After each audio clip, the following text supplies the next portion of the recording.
I was standing in the middle of my father's retirement party surrounded by his colleagues. And he, Mark the respected engineer, was standing over the wreckage of the legacy desk I'd spent a month building for him. His face was a deep, furious purple. "You are a dirty carpenter," he yelled, pointing the hammer at me so everyone could hear. "You lied to us. You are no longer my daughter." I looked at the guests. They just stared. I looked at my sister, the perfect lawyer. She was studying a spot on the carpet. I didn't cry. I didn't beg. The part of me that wanted his approval had just shattered along with that desk. I looked him right in the eye, and I nodded. The sound of the sledgehammer hitting the solid walnut was sickening. It wasn't just a crack. It was a final wet thud as the wood splintered. All my work, all those hours, all that hope, just gone. The room was dead silent. Every guest at that retirement party, all my father's colleagues and our family friends just watched. I looked at my sister Chloe, the perfect lawyer, the golden child. She wasn't looking at me. She was staring at a crack in the hardwood floor as if it was the most interesting thing she had ever seen. I looked at my mother Susan, who was clutching the pearls at her neck, her face pale. And then I looked at my father Mark. His face was a deep, furious purple. He was breathing heavily, the sledgehammer still in his hand, a look of righteous victory on his face. And in that moment, something inside me didn't break. It clicked. I didn't cry. I didn't scream. I didn't ask him why. The part of me that craved his approval, the part that had spent 28 years trying to be good enough, just evaporated. I looked him right in the eye. "All right," I said. My voice was calm. It didn't even waver. It was the calmest thing in that entire chaotic room. I turned around. I didn't run. I walked. I walked past the silent, staring guests. I walked past my mother, who wouldn't meet my eyes. I walked out the front door, the same door I had walked through my entire life, and I felt nothing. I got into my truck. I didn't slam the door. I put the key in the ignition, and I drove. Not fast, just steady. I didn't go to my empty, sterile apartment, the one they were all so proud of me for. I drove to the industrial part of town. I drove to the one place that was actually mine. I parked in front of the heavy corrugated steel door and got out. I unlocked the deadbolt, pushed the door open, and stepped inside the Coyote Creek workshop. The air inside was cool, and it smelled like my life. It smelled like sawdust and linseed oil and potential. It smelled like truth. I sat down on a workbench surrounded by stacks of raw timber, half-finished chairs, and blueprints. My real work. My real legacy. I pulled out my phone. The screen lit up my face in the dark. It was 10:07 p.m. I didn't text. I called my private banker. I knew he was on the West Coast. He'd still be working. He picked up on the second ring.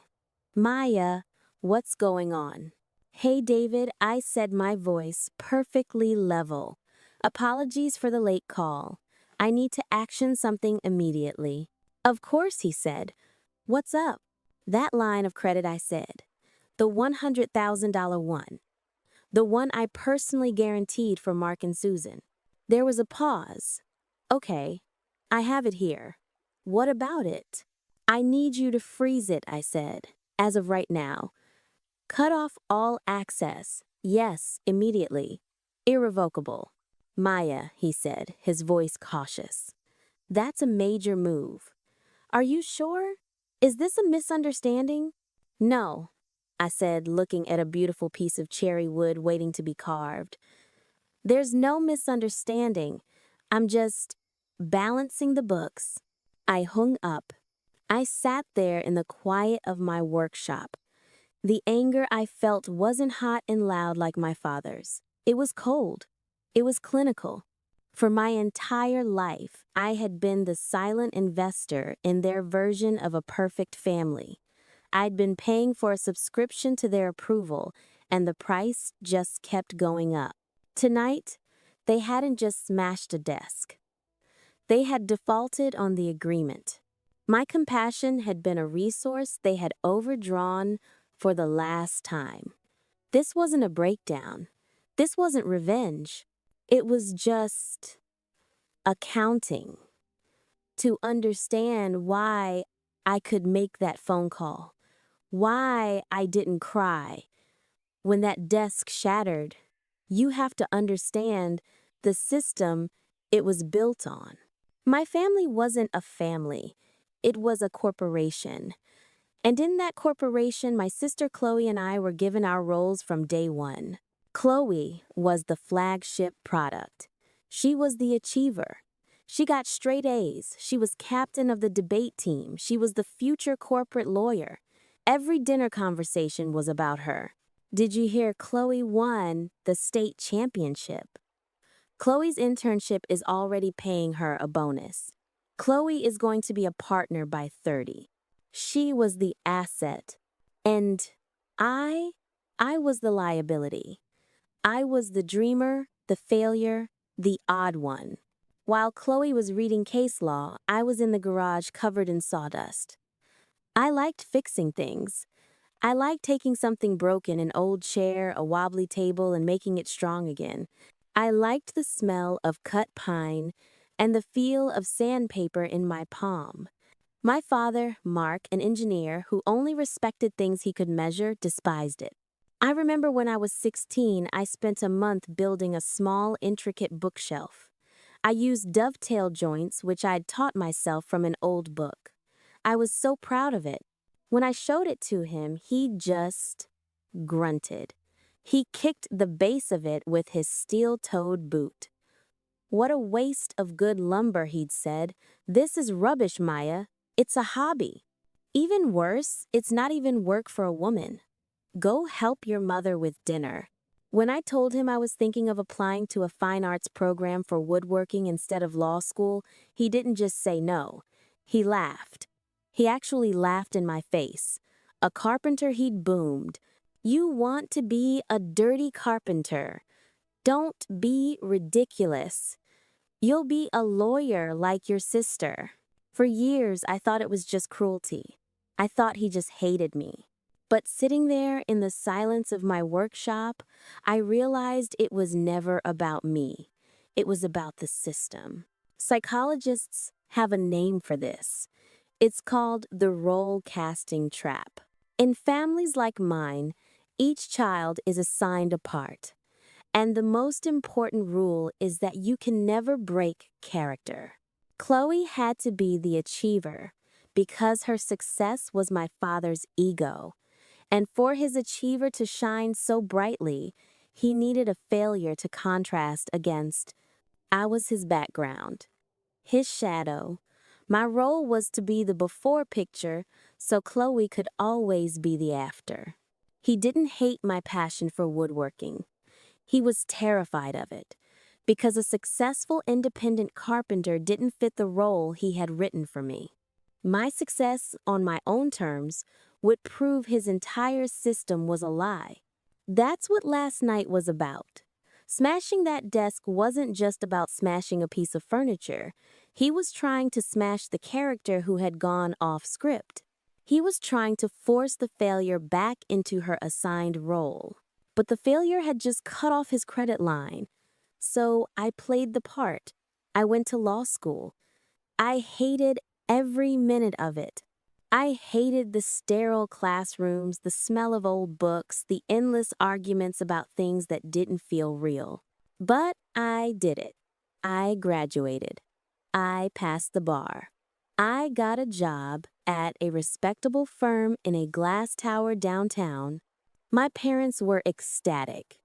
Not happy for me, but happy for themselves. They could finally tell their friends that both their daughters were successful. Chloe, the corporate litigator with the six-figure bonus, and Maya, the associate at a downtown firm. It was all a perfect, respectable lie. Because I was living two lives. From 9 to 6, I was Maya the associate. I wore gray pantsuits. I sat in a beige cubicle and I moved numbers around on spreadsheets. I was miserable. I was suffocating. The air in that office was so filtered, so dry, it felt like it was sucking the life out of me. But at 6:01, I'd get in my truck, I'd change into jeans and work boots, and I'd drive to the Coyote Creek workshop. I'd slide open that big steel door and I'd breathe. I kept a secret ledger, not just for my business, but for my life. On one side, there was the lawyer life. The salary was good, but the cost was, well, it was my soul. On the other side was the carpenter life. It didn't make much money to start, just a few $100s for a chair here, a custom bookshelf there. But I was alive. While my parents were at country club dinners bragging about Chloe's bonus, they had no idea that their own finances were a house of cards. I found out by accident. An email meant for my father got forwarded to me. It was from their bank. Final notice for closure auction. They were 3 months behind on their mortgage. They were about to lose the house. The house I grew up in, the house they held that party in. I called my dad, panicking. "What is this?" He was quiet, humiliated. "It's nothing," he muttered. "The market is down. Your mother's medical bills." He didn't ask for help. He didn't have to. His pride wouldn't let him. So I, the failure, the dreamer, the dirty carpenter, I fixed it. I went to my secret bank account, the one from the workshop, and I transferred $40,000 to the bank, covering all their arrears and penalties. Just like that, anonymously. They never asked where the money came from. They just assumed a bonus from my law firm. They accepted it. And they never said thank you. But that wasn't my biggest mistake. A month later, my father called me. His voice was suddenly warm, proud. "Maya," he said, "your mother and I need to do some restructuring." The bank said a line of credit would be smart. Just $100,000 for emergencies. They just need a co-signer, a guarantor. He didn't ask Chloe the achiever. He asked me. And I, stupid, desperate for even a crumb of his approval, said yes. I walked into that bank as a lawyer, and I signed my name. I legally tied my entire financial future, my workshop, my savings, my real life to their sinking ship. And for 4 years, I carried that secret. The secret that I wasn't just the failure. I was the only thing keeping the achievers afloat. I slept on a cot in the workshop that night. I woke up to the smell of sawdust and the buzzing of my phone on the concrete floor. It was 7 a.m. I looked at the screen. My mother, Susan. I let it ring. It stopped. Then, immediately, it started again. I sighed and picked it up. "Hello." It wasn't a hello. It wasn't an apology. It was a shriek. "Maya, what did you do? What did you do?" The bank. Mark's card. It's declined. For his blood pressure medication, how could you? I was quiet. I listened to her hyperventilate. I could hear my father yelling in the background. Then the sound of the phone being wrestled away. "You," my father's voice was a low growl vibrating with a rage that I knew so well. "You ungrateful. You think this is a game. You think you can just cut us off after everything we've done for you, after the education we gave you. An education I thought that I was still paying off. An education he had forced on me. You will turn that credit line back on," he commanded. "You will do it now." I said nothing. "Did you hear me?" he roared. I pressed the red end call icon. My phone immediately lit up again. Dad. I swiped to decline.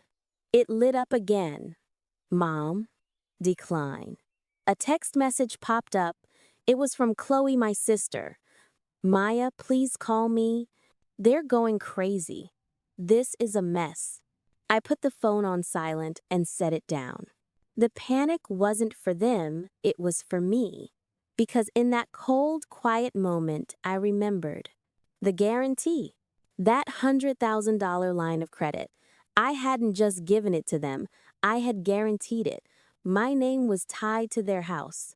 My signature was on that loan, legally binding my assets, my workshop to their debt. Smashing that desk was an emotional attack. Disowning me was a personal one. But that guarantee, that was a legal cage. And I had walked right into it. I wasn't calling my banker for revenge. I was calling my lawyer for survival. I found a lawyer that same day. Not a family lawyer, a contract lawyer, a litigator. Her name was Julia. I sat in her glass-walled office, the polar opposite of my workshop. I don't want their house. I told her, my voice as steady as my hand on a chisel. I don't want their money. I want my name off their paper. I want to be surgically removed from their lives. Can you do that? She looked at the guarantee I'd signed. She nodded slowly. This is tight. You're the primary guarantor. But you said you paid off a $40,000 lien for them. Yes, I said. And I have the bank statements to prove it. Good, she said. That gives us leverage. I left her office feeling cleaner. This was no longer a family drama. It was a contractual dispute. 1 week went by. I lived at the workshop. I filled 3 new orders. The smell of sawdust was my therapy. Then Julia called. Her voice was different. It wasn't the calm, professional tone from our meeting. It was sharp, urgent. Maya, she said, can you talk? Yes, I said, setting down my sander. What's wrong? It's worse than we thought, she said. I pulled the full title history on your parents' property, including all secured debts. The $100,000 line of credit you guaranteed is there. That's bad. But that's not the worst part. I waited. 3 years ago, Julia said, and I could hear her tapping on a keyboard, a second loan was taken out against the house. A home equity line of credit, a HELOC, for $50,000. Okay. I said, not understanding. So they're in more debt. No, Maya, Julia said, and her voice dropped. The bank sent me the signature page from that application. It required both property guarantors to sign. My blood went cold. I never signed that. There was a long, heavy pause. I know, Julia said. I'm looking at your signature from the first loan, and I'm looking at the signature on this $50,000 one. It's a forgery. A very good one, but it's not yours. I sat down on a stack of lumber. I couldn't feel my legs. Maya Julia said they didn't just lie to you. They didn't just use you. They stole from you. They forged your signature on a federal bank document. This isn't a family problem anymore. This is fraud. This is a crime. Julia's call set things in motion with terrifying speed. Once the bank was notified of the forgery, it wasn't a family matter anymore. It was a high-priority risk. They didn't just freeze the $50,000 HELOC. They froze everything. Every account Mark and Susan had. The original $100,000 credit line I had guaranteed was shut down and a formal demand was issued. The fraudulent $50,000 was due immediately, in full. I knew this because Julia told me. I didn't know how my parents were handling it until about 3 days later. I was finishing a custom mantelpiece, planing the edge of a solid oak beam when I heard it. A frantic, desperate banging on the big steel door of the Coyote Creek workshop. It wasn't a polite knock. It was a fist. Bam, bam, bam. I turned off the planer, the sudden silence ringing in my ears. The banging came again louder. Maya, Maya, we know you're in there. Open this door. It was my mother's voice, thin and shrill with panic. I wiped my hands on my leather apron sawdust sticking to my palms.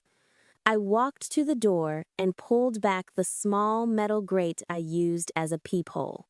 There they were. My father Mark, his face pale and blotchy, not purple with rage but gray with fear. My mother Susan was openly sobbing, her hair a mess. They looked small. They looked weak. I unlatched the heavy deadbolt. The door slid open with a metallic groan. They stood there blinking in the bright sunlight, staring into the shadows of my workshop, my world. Maya, thank God. My mother lunged forward, trying to grab my arm. You have to help us. They've frozen everything, the bank.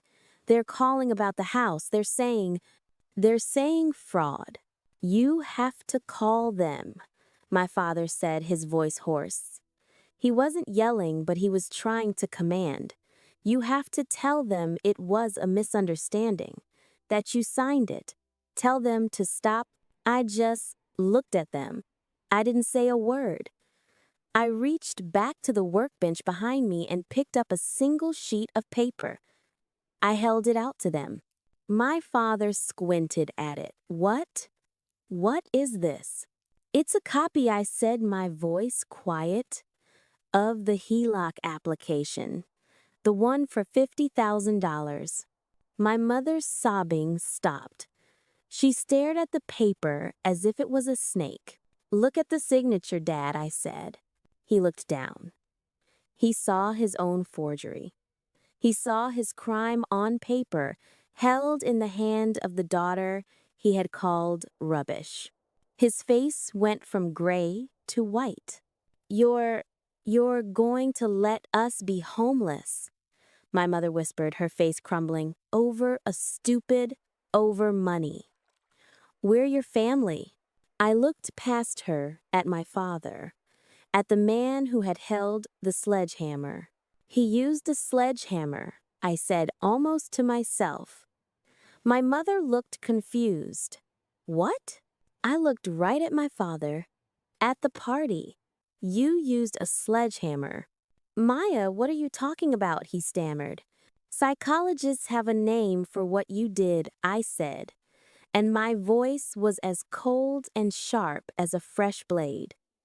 It's called symbolic annihilation. You weren't just smashing wood, Dad. You were trying to destroy the evidence. The proof that I could be valuable without your approval. That I could build something you couldn't control.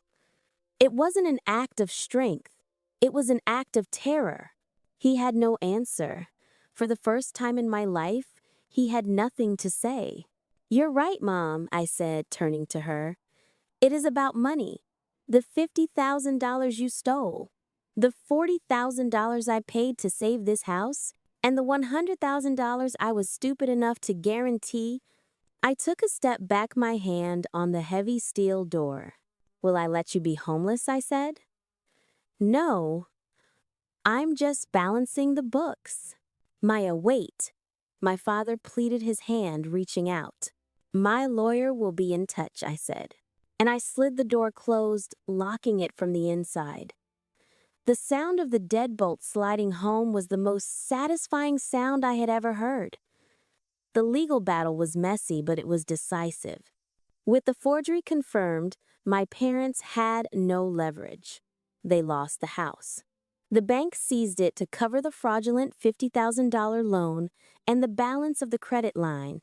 My lawyer, Julia, was ruthless.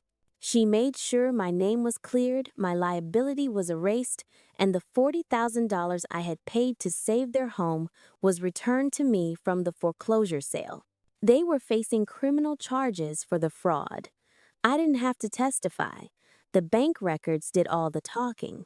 I was in my workshop a few days after I'd last seen my parents when I heard another knock. This one was different, soft, hesitant. I opened the door, and there was Chloe. She wasn't the achiever anymore. She wasn't the powerful corporate lawyer. She looked tired. She wasn't wearing a power suit, just jeans and a sweater. "Can I?" she asked, motioning inside. I nodded, and she stepped in, looking around the workshop with a kind of wonder. "I'm not here to apologize for them," she said, her voice quiet. "Nothing can apologize for what they did. They lost the house. It's done." "I know," I said. She sat down on the same workbench my parents had stared at in horror. "I need to tell you why I was silent," she said, looking at her hands. "At the party, and for years, I waited. You think you were the one in the trap?" she said, and a bitter little laugh escaped her. "Maya, I was the real prisoner.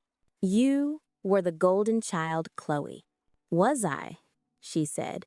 "Or was I just the most expensive possession they owned I was drowning? You have no idea what it's like. It's a concept. The golden handcuffs. That's what they call it. When your job, your life pays you so much, gives you so much applause, you can't leave. That six-figure bonus, that was my prison cell. Every time I thought about doing something else, something real, I'd hear Dad's voice bragging about me. I was just a well-paid puppet. I was terrified of becoming a disappointment. Like you." She looked up at me and her eyes were full of tears. "At least you were brave enough to be a disappointment."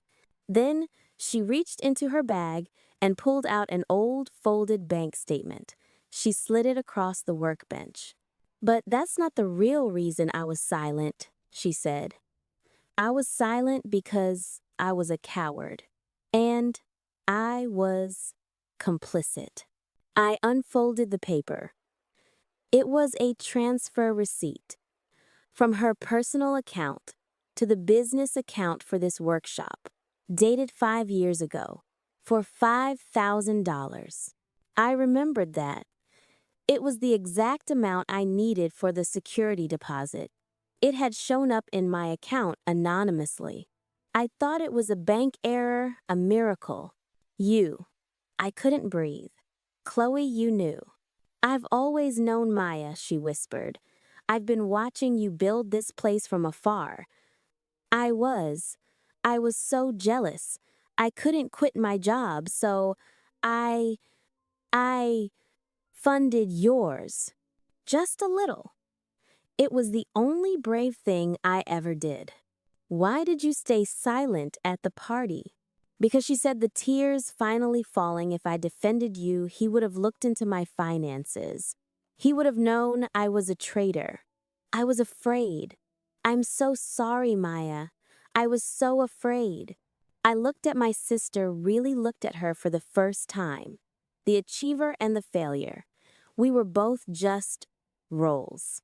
I sat down next to her. Months passed. Mark and Susan took a plea deal. They avoided jail time, but they lost everything. They moved to a small apartment across the state. I haven't heard from them. I'm in the workshop. The sun is streaming and lighting up the sawdust.